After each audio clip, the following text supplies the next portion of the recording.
Hello everyone, my name is Raman Luthra and welcome to C Raman Luthra classes.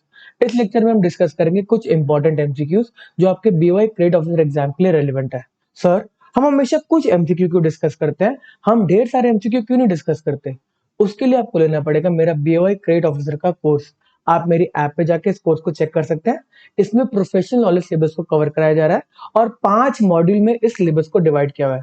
अभी हम 4th module पे चल रहे हैं और कुछ लेक्चर बचे हैं 4th मॉड्यूल के। फिर हम 5th मॉड्यूल स्टार्ट करेंगे जिसमें हम आरबीएस सर्कुलर्स को डिस्कस करेंगे। इस कोर्स का प्राइस है सिर्फ 2000 रुपीज। आप जाके ऐप पे चेक कर सकते हैं, आपको इस वीडियो के डिस्क्रिप्शन में सारे लिंक मिल जाएंगे। सर, आप हमेशा पैसे की बात क्यों करते रहते हो? आप पढ़ाया करो, पैसे की बात मत करे करो हमसे। चल, पिछला लेक्चर जो आपसे लिया था इंपॉर्टेंट एमसीक्यूज का, उसमें हमने वर्किंग कैपिटल असेसमेंट पे डिस्कशन किया था कि कितना वर्किंग कैपिटल का अमाउंट देना चाहिए। आज हम डिस्कस करेंगे वर्किंग कैपिटल फैसिलिटीज के ऊपर, किस फॉर्म में, किस फाइनेंस की फॉर्म में आपको लिमिट दी जा सकती है। चलो जी, पढ़ते हैं। पहला question, which of the following is an example of non fund based credit limit? आपको जो भी पैसा दिया जाता है बैंक से, वो डिवाइड करा जा सकता है दो पार्ट में, या तो फंड बेस्ड लिमिट या non fund based limit. Fund based के अंदर बैंक का एक्चुअल में पैसे का फ्लो होता है और नॉन फंड बेस्ड लिमिट में बैंक गारंटी देता है, एक तरह की गारंटी देता है, अलग अलग फॉर्म में गारंटी देता है, उसके भी नाम अलग अलग है, बट बैंक अपना पैसा कोई नहीं देता। बात समझ में आती है? तो इसमें कह रहा है आप डिवाइड करो कि इसमें कौन सा एग्जाम्पल है non fund based credit limit का। फर्स्ट, बिल नेगोशिएशन किया है अंडर लेटर ऑफ क्रेडिट। अगर आपको ये वर्ड्स का मतलब ही नहीं पता तो आप इस क्वेश्चन को मार्क नहीं कर पाओगे। Letter of credit, letter of credit एक नॉन फंड बेस्ड लिमिट है कि आप इस बंदे को माल उधार पे दे दो। ये लेटर ऑफ क्रेडिट इशू किया जाता है कि हमारी पार्टी पेमेंट कर देगी, आप सामान भेजो। But bill negotiation under letter of credit क्या है कि आपने किसी को सामान भेजा और उसने आपको एलसी दी थी कि मैं आपको, वो आपको पेमेंट कर देगा। अब जो आपने बिल रेज किया कि हाँ भाई ये तेरे को बिल पेमेंट करनी है, उस बिल को उसने एक्सेप्ट किया, हाँ भाई मैं आपको बिल की पेमेंट करूंगा 3 महीने बाद, 4 महीने बाद, और उस बिल को आपने नेगोशिएट कराया अपने बैंक से। उसका क्या मतलब है? वो बिल लेके चलेगा बैंक के पास कि इस बिल के ऊपर मेरे को पैसा दे दो। तो बिल नेगोशिएशन, बिल नेगोशिएशन एक फंड बेस्ड लिमिट है, उसमें आपको पैसा मिलता है। नेगोशिएशन वाला वर्ड जो यूज होता है वो लेटर ऑफ क्रेडिट के केस के अंदर ही यूज होता है। अगर वैसे आप इनवॉइस को फाइनेंस कराते हैं, बिल को डिस्काउंट, बिल ऑफ एक्सचेंज को आप डिस्काउंट कराते हैं, तो उस केस में हम बिल डिस्काउंटिंग का वर्ड यूज करते हैं। बिल का नेगोशिएशन जब वर्ड यूज होता है तो वो हमेशा एलसी बैक्ड होता है, लेटर ऑफ क्रेडिट बैक होता है। सर, हमारे दिमाग के ऊपर से जा रही बात है, बट यही इंपॉर्टेंट है आपके एग्जाम के लिए, यही तो क्रेडिट मैनेजमेंट है। चलो अगला पार्ट। सर, हमें सब कुछ आता है, फालतू की बात मत करो। ए पॉइंट सर समझ में आ गया हमें कि एक फंड बेस्ड क्रेडिट लिमिट है। Invoice discounting by TReDS, TReDS एक प्लेटफॉर्म है, वहां से आपका इनवॉइस आपने डिस्काउंट करा लिया। इनवॉइस डिस्काउंटिंग के अंदर आपको पैसा मिलता है, फंड बेस्ड लिमिट है। C point, financial guarantee of INR 75 lakh issued to income tax department. अब अगर बैंक फाइनेंशियल गारंटी देता है तो उसमें बैंक गारंटी का टर्म यूज हो गया, अमाउंट कुछ भी हो। जनरली इनकम टैक्स डिपार्टमेंट में जब कोई डिस्प्यूट होता है तो कोई भी जो डिस्प्यूटी पार्टी है वो कहता है कि नहीं नहीं, मैं इनकम टैक्स में इतना, मेरा टैक्स का मतलब पेमेंट नहीं बनती, तो कहता है कि आप केस लड़ लो। तो उस केस में टैक्स डिपार्टमेंट कहता है आप केस तो लड़ो, बट आप हमें जो डिमांड है टैक्स की, उतने की गारंटी दे दो। अगर आप हार गए तो हमें पैसा दोगे। तो उस केस में जो जो क्या कहते हैं असेसी होता है, जिसके ऊपर केस चल रहा है, वो जाता है बैंक के पास कि आप मेरे को कोई गारंटी इशू कर दो। तो गारंटी क्रेडिट वर्दीनेस चेक करके इशू की जाती है। एक्चुअल में जो बैंक ने गारंटी दी, कोई पैसा थोड़ी दिया, सिर्फ गारंटी दी। इनकम टैक्स डिपार्टमेंट वालों, अगर ये केस हार जाता है तो बैंक पैसा देगा, अगर इसने देने से मना कर दिया तो यहाँ पे फंड का फ्लो तब होता है जब ये फाइनेंशियल गारंटी इन्वोक कर देगा इनकम टैक्स डिपार्टमेंट। तो ये फाइनेंशियल गारंटी देना एक non fund based credit limit है। परफेक्ट, समझ में आता है? सर, आंसर यही है, वर्किंग कैपिटल डिमांड लोन हमें पता है। चलो सर, अगला क्वेश्चन कराओ। अगला question, working capital demand loan पता है ना आपको? जनरली क्या होता है, जो भी अगर क्या कहते हैं आपकी सीसी लिमिट है तो उसके अंदर कुछ डिमांड लोन की फॉर्म में दे दिया जाता है। क्या होता है, आपकी सीसी लिमिट अगर मान लो 5 करोड़ रुपीज है, तो बैंक आपको कहता है, फॉर एग्जाम्पल 5 करोड़ की आपकी सीसी लिमिट है, तो बैंक कहता है आप इसके अंदर से कुछ WCDL ले लो, WCDL ले लो। अभी WCDL क्यों दे दिया जाता है? क्योंकि इससे यूटिलाइजेशन लेवल बढ़ जाते हैं। सर, हमें वर्किंग कैपिटल डिमांड लोन समझ में नहीं आ रहा। ये सीसी के अंदर आपको 5 करोड़ की अगर कोई लिमिट दी जाती है वर्किंग कैपिटल के लिए, कैश क्रेडिट की लिमिट दी जाती है, तो आप जब मर्जी यूज करो, आपकी मर्जी के ऊपर है, पैसा लेना लो, नहीं लेना ला लो। But working capital demand loan के अंदर बैंक सर्टेनिटी मिल जाती है बैंक को कि अगर आपको आपने WCD ले लिया 3 करोड़ का, 4 करोड़ का, तो उस केस में वो 3 करोड़ की यूटिलाइजेशन पक्की हो जाती है। जनरली WCDL आपका 90 डेज के लिए दिया जाता है, तो बैंक निश्चिंत हो जाता है कि मेरा यूटिलाइजेशन लेवल हो गया, मेरे 3 करोड़ रुपीस, क्योंकि बैंक तो कमाएगा ना इंटरेस्ट से। अगर कोई लोन लेगा तभी तो बैंक इंटरेस्ट कमाएगा। सीसी लिमिट के अंदर अगर आप लोन 0 रुपीस, सीसी को यूटिलाइज ही नहीं करते, तो बैंक कुछ कमा ही नहीं पाता। बैंक तभी कमाएगा जब आप इसको यूटिलाइज रखोगे। तो WCDL working capital demand loan के अंदर एक लोन की लिमिट तय कर जाती है कि 3 लाख हमने मान लिया, आपका ड्रॉ हो गया, आपको लोन मिल गया, अब आप जितना मर्जी यूज करो। सर, कस्टमर पागल है? कस्टमर क्यों मान लेगा कि उसका 3 करोड़ रुपीस का डिमांड लोन यूटिलाइज हो गया? कस्टमर तभी मानता है जब उसको पता है कि उसकी आगे जाके यूटिलाइजेशन का लेवल ज्यादा होने वाला है, तभी तो वो अग्री करेगा। अब वो सीसी छोड़ के, कैश क्रेडिट या ओवरड्राफ्ट की लिमिट छोड़ के, ये WCDL की फॉर्म में क्यों लोन लेना चाहेगा? क्योंकि WCDL के ऊपर जो रेट ऑफ इंटरेस्ट चार्ज करता है बैंक, वो जनरली कम होता है CCOD से। बात समझ में आती है? ठीक है। तो इसीलिए कस्टमर लाइन लगा लेते हैं कि हमें तो WCDL चाहिए, हमें पता है हमारी यूटिलाइजेशन ज्यादा है, इससे हम अपनी इंटरेस्ट की कुछ कॉस्ट सेव कर लेंगे। समझ में आती है बात? और एज अ बैंकर, अगर आप बैंकर हो तो आप कह रहे हो यार चलो कोई नहीं, इसने वर्किंग कैपिटल डिमांड लोन लिया तो लिया, चाहे फिक्स रेट ऑफ इंटरेस्ट कम है तो कोई टेंशन नहीं, बट फिर भी बैंक कह रहा है कि हमारा तो पैसा, हमारा 3 करोड़ रुपीस फॉर एग्जाम्पल जो लोन था, वो 90 डेज के लिए यूटिलाइज रहेगा। 90 डेज में मेरे को पक्का इंटरेस्ट की इनकम इस पे होगी। चलो सर, हमें बात समझ में आ गई। अगला क्वेश्चन करो। Question number 2, which of the following is not an example of fund based credit limit? ये इंपॉर्टेंट है, इसलिए आपको बार बार क्वेश्चन रिपीट हो रहा है। पढ़ते हैं। Which of the following is not an example of fund credit limit, fund based credit limit, मतलब इसमें हमें नॉन फंड बेस्ड लिमिट के बारे में ढूंढना है। Buyer credit limit availed by Indian importer. ओहो, बात समझ में नहीं आई। अगला अगला अगला क्या कहते हैं, ऑप्शन देखते हैं। ड्रॉप लाइन ओवरड्राफ्ट, ये एक फंड बेस्ड लिमिट है, वर्किंग कैपिटल फाइनेंस का पार्ट है ये। कैश क्रेडिट लिमिट, ठीक है जी, ये भी एक फंड बेस्ड लिमिट है। Term loan with bullet repayment, आपको टर्म लोन दिया गया कुछ टाइम का, उसके अंदर बोला जब ये पीरियड खत्म हो जाएगा एक ही बार में सारा पैसा वापस कर देना, बुलेट रीपेमेंट वो होता है। एक इसका अदर कॉन्सेप्ट भी है, बलून रीपेमेंट, मतलब उसमें क्या होता है, आपको स्टार्टिंग में कुछ कुछ कम इंस्टॉलमेंट देनी होती है और बाद की इंस्टॉलमेंट का जो अमाउंट होता है वो ज्यादा होता है, तो उसको बलून पेमेंट बोलते हैं, रीपेमेंट। सर, हमें बात समझ में नहीं आ रही, हमें BCD समझ में आ गया कि ये फंड बेस्ड लिमिट है। अब buyer credit limit availed by Indian importer, ये एक फंड बेस्ड लिमिट है, नॉन फंड बेस्ड लिमिट है? ये एक नॉन फंड बेस्ड लिमिट है। आपको इंटरनेट पे इसके बारे में अलग अलग ओपिनियंस मिल जाएंगी, बट मैं आपको इसलिए मैंने क्वेश्चन रखा ताकि मैं आपको एक्सप्लेन कर सकूं कि ये नॉन फंड बेस्ड लिमिट कैसे है। नॉन फंड बेस्ड लिमिट कैसे है ये? अगर कोई इंडियन इंपोर्टर सामान को इंपोर्ट करता है यूएसए से, तो बायर्स क्रेडिट लिमिट के अंदर क्या किया जाता है कि इस यूएसए की पार्टी को, इंडियन इंपोर्टर को कभी ना कभी पैसे देने पड़ेंगे जो भी उसने सामान इंपोर्ट किया है। फॉर एग्जाम्पल 1 करोड़ की मशीनरी इंपोर्ट कर ली यूएसए से। अब बायर्स क्रेडिट लिमिट के अंदर क्या होता है, इंडियन इंपोर्टर बोलता है यूएसए के अंदर जो बैंक है कि आप पेमेंट कर दो इस यूएसए की पार्टी को, यूएसए की पार्टी को 1 करोड़ रुपए आप दे दो। अच्छा, तो बैंक कहेगा मैं क्यों दे दूं? अब मैं इस बैंक, यूएसए के बैंक को बोलूंगा आप पेमेंट तो करो, मैं आपको 3 महीने में पेमेंट करता हूँ वापस, जितने भी हमारे क्या कहते हैं अग्रीमेंट हुआ उस महीने में मैं आपको पैसे की रिपेमेंट कर दूंगा। यूएसए का बैंक कह रहा है कोई टेंशन नहीं, मेरे को भी इंटरेस्ट कमाना है। तो यूएसए का बैंक इस इंडियन इंपोर्टर के ऊपर कॉल नहीं लेता, वो इसके बैंकर के ऊपर कॉल लेता है। अब इंडिया में जो बैंक होगा, ये इंडियन इंपोर्टर इंडियन बैंक के पास जाएगा और बोलेगा कि यूएसए के बैंक को बोलो कि उस यूएसए की पार्टी जिससे मैंने सामान इंपोर्ट किया उसको पेमेंट कर दे। तो इधर से इंडियन वाला बैंक इसको एसबीएलसी बैक करके, एसबीएलसी की लिमिट देके इसको बोलेगा कि हाँ आप पेमेंट कर दो, आप टेंशन मत लो, ये पार्टी, इंडियन पार्टी को मैं जानता हूं। तो इस केस में इस लिमिट जो इंडियन बैंक ने इंडियन इंपोर्टर को दी, उसको बोला जाता है बायर्स का क्रेडिट। बायर्स का क्रेडिट आपको दिया गया। अब फॉर एग्जाम्पल अगर इन्होंने इनका जो डिसीजन, जो भी अग्रीमेंट हुआ वो हुआ था 90 डेज का कि 90 डेज में आपको पेमेंट करनी है।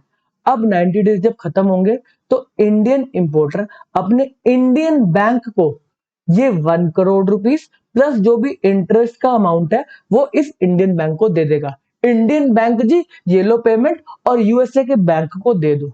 अब ये वाला पैसा जो इंडियन बैंक को मिला वो यूएसए के बैंक को ट्रांसफर हो जाएगा। तो इंडियन बैंक का कोई फंड का फ्लो नहीं हुआ। जो पहला लोन दिया गया वो यूएसए के बैंक ने यूएसए के क्लाइंट को दिया और जो रीपेमेंट हुई वो इंडिया की पार्टी ने यूएसए के लिए करी, बट हमें हमसे पैसा बस रूट हुआ। इंडियन बैंक का कोई पैसे का फ्लो नहीं हुआ, इसीलिए इसको एक नॉन फंड बेस्ड लिमिट बोला जाता है। बायर क्रेडिट एक नॉन फंड बेस्ड लिमिट है। आपके लिए थोड़ा सा नया टर्म होगा इसलिए मैंने एक्सप्लेन कर दिया। सर हमें सब कुछ आता है। अगला पार्ट, अगला क्वेश्चन कराओ। Which of the following statement is incorrect with respect to opening of current account for borrowers availing cash credit overdraft facility from the banking system? इस क्वेश्चन के असेंस को समझते हैं। इसके ऊपर एक सर्कुलर आया था आरबीआई का, तो उन्होंने बोला अगर कोई लोन लिमिट ले रखी है, अगर किसी ने वर्किंग कैपिटल की लिमिट ले रखी है, cash credit overdraft working capital की लिमिट है, अगर इन्होंने किसी ने लिमिट ले रखी है तो आप किसी और अकाउंट में किसी और बैंक के साथ क्या करंट अकाउंट खोल सकते हो। सर इसके ऊपर चर्चा क्यों की गई, इस पे आरबीआई ने अपने कमेंट्स क्यों दिए, आप समझो।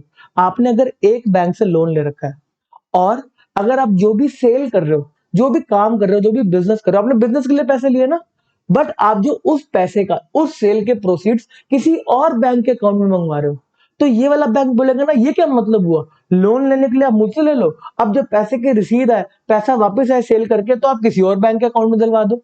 तो इसमें तो बात गलत होगी ना। जिसने लोन दिया है वो चाहता है कि उसके अकाउंट में पेमेंट आए, आगे जाके वो चेक करता रहेगा ना पेमेंट आ रही कि नहीं आ रही, तभी तो वो चेक रखेगा कि हाँ ये वाला मेरा जो बोरोवर है वो ठीक काम कर रहा है कि नहीं कर रहा। तो इसीलिए आरबीआई ने स्टेप इन किया। उन्होंने बोला हम करंट अकाउंट खोलने पे पाबंदियां लगा देंगे जो जिस जिसने कैश क्रेडिट और ओवरड्राफ्ट की फैसिलिटी ले रखी है। तो कोई ऐसा बैंक अकाउंट उठ के ऐसे अपनी मर्जी से करंट अकाउंट नहीं खोल सकता। पढ़ते हैं इसमें बोला कि कौन सी इसमें से स्टेटमेंट इनकरेक्ट है। पहली स्टेटमेंट पढ़ते हैं, borrower where the aggregate exposure fund based and non fund based limit is less than 5 crore, 5 crore से कम है तो आप कहीं पे भी करंट अकाउंट खोल सकते हो विदाउट एनी रिस्ट्रिक्शन। चलो जी अगला पॉइंट पढ़ते हैं, where the aggregate exposure of banking system is 5 crore और more, borrower can open current account with the one of the bank with which it has CCOD facility, provided that the bank has at least 20% of the aggregate exposure। जितना भी exposure, 5 crore से ऊपर का exposure और total exposure का जिस bank ने ओडीसीसी limit दे रखी है एटलीस्ट 20% का, जितना भी आपका टोटल एक्सपोजर है उसका 20% का अगर एक्सपोजर किसी बैंक के पास है, वही बैंक हो सकता है आपका करंट अकाउंट। ये इस स्टेटमेंट ने बोला। सी स्टेटमेंट बोलती है अदर लेंडिंग बैंक, इसके अलावा 20% के अलावा कुछ 10% वाले 5% वाले भी होंगे ना जिन्होंने ओडी लिमिट छोटी छोटी लिमिट दे रखी होंगी। अदर लेंडिंग बैंक में open only collection account, current account नहीं कलेक्शन अकाउंट खोल सकते हैं, subject to the condition that fund deposited in such collection account will be remitted within 2 working days of receiving the fund to the CCOD account.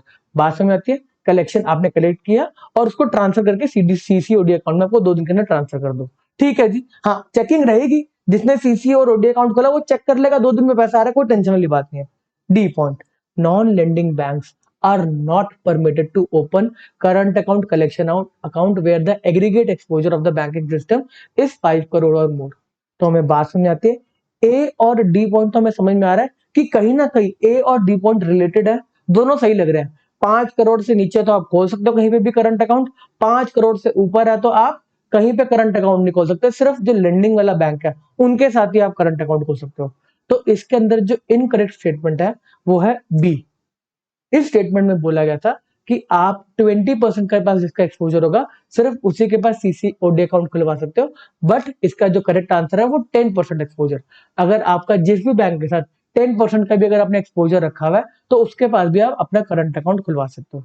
बात समझ में आती है। तो सर्कुलर्स भी इंपॉर्टेंट है, सिर्फ आप ओडी सीसी पढ़ के नहीं चले जाओगे कि हाँ ओडी का मतलब ये है, सीसी का मतलब ये है, कॉम्पिटिशन ऐसा होता है और मैं उसके बेसिस पे पेपर निकाल लूंगा। आपको उसके सर्कुलर्स भी पढ़ने हैं, आरबीआई के सर्कुलर्स इनके ऊपर जो है। अगला क्वेश्चन, एबीसी लिमिट। अच्छा ये क्वेश्चन ड्राइंग पावर के ऊपर है, आपको काफी कुछ आता है, ये इजी क्वेश्चन है ड्राइंग पावर के ऊपर, आगे जाके डिफिकल्ट क्वेश्चन भी आएंगे। ABC company enjoying CC limit of 5 crore, 5 crore की लिमिट है। The detail of stock and book debt statement at the end of March दे रखा है। अब जो आपकी कैश क्रेडिट की लिमिट दी जाती है वो आपका स्टॉक फंड, आपके डेटर का क्या कहते हैं, पैसा ले लो, डेटर को फाइनेंस करा लो, उस बेसिस के लिए दी जाती है। सीसी लिमिट के अंदर आपकी स्टॉक स्टेटमेंट देखी जाती है। मतलब उस स्टॉक स्टेटमेंट के बेसिस पे आपको ड्राइंग पावर निकालते हैं कि आपको हम कितना पैसा देंगे। स्टॉक बिल्ड किया, आपके डेटर्स हैं, उसके बेसिस पे आपकी ड्राइंग पावर निकाली जाएगी, हाँ आप इतना पैसा बैंकिंग सिस्टम से ले सकते हो। On the other hand OD facility, OD facility उसमें ऐसा कुछ नहीं होता। जो आपको ओवरड्राफ्ट की लिमिट दी जाती है वो आपके करंट अकाउंट में ही दे दी जाती है कि आप थोड़ा सा इसको ओवरड्रॉ कर लो। और ओवरड्राफ्ट की फैसिलिटी कोई अच्छा कस्टमर होता है उसको दी जाती है, और वो बैक्ड होती है कोई ना कोई सिक्योरिटी से। वही सीसी लिमिट के अंदर जो आपको मेन एरिया होता है उसका असेसमेंट का, वो स्टॉक स्टेटमेंट होता है। ओडी में कोई स्टॉक स्टेटमेंट नहीं है। चलो जी पढ़ते हैं। पहला उन्होंने दिखा स्टॉक स्टेटमेंट में टोटल स्टॉक दे रखा है, टोटल स्टॉक दे रखा है 3 करोड़ का।